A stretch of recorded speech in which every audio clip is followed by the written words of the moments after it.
చేయి కదలపరు, భుజం ఎత్తరు, నడవరు. సో నడిస్తే కాళ్ళు నొప్పి సార్ అంటారు. నడిస్తేనే కాళ్ళు నొప్పి ఉండదు. నీకు 30 ఏళ్ళకి కాళ్ళు నొప్పులు ఎందుకు వస్తాయి? ఒక కారణము విటమిన్ D3 తక్కువైపోయి, కాల్షియం తక్కువైపోయి, నువ్వు ఎండకే పోకుండా ఉంటే వచ్చే జబ్బుతో వచ్చేది ఒకే. అది లేకపోయినా కొంచెం నొప్పి వచ్చిందంటే because you are not using your limbs. ముందు పనుల్లోనే, జీవన విధానంలోనే అన్నీ ఉండేవి. దంచేది, ఇసిరేది, బిందెలు నీళ్ళు చేదేది, ప్రతి పని, ఆవులు, వ్యవసాయము, రకరకాల పనులు, బట్టలు ఉతికేది, అన్ని పనులే కదా.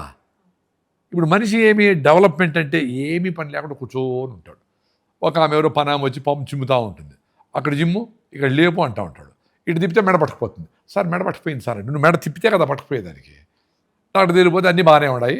అమ్మా నువ్వేం చేస్తావమ్మా అంటే, సార్ ఏమి చేయను సార్ అని. ఏదో చేస్తే కదా మెడ పట్టుకునేది. లేదు గమ్మునన్న తిప్పు, మెడ బాగా పక్కకి తిప్పు. నిద్రలో మెడ పట్టుకుంది అంటారు, లేకపోతే మోకాళ్ళ నొప్పి అంటారు, జాయింట్ పెయిన్స్ అంటారు. ఇవన్నీ ఫిజికల్ యాక్టివిటీ లేదు.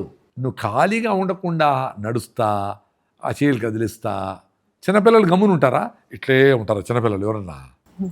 మరేంటి అది? They are with nature. తల్లిపాలన్నీ తాగుతాడు, కేరింతలు కొడతాడు, చేతులు కాళ్ళు గీళ్ళు. మన కాలు ఎత్తాలంటే మన వల్ల కాదు.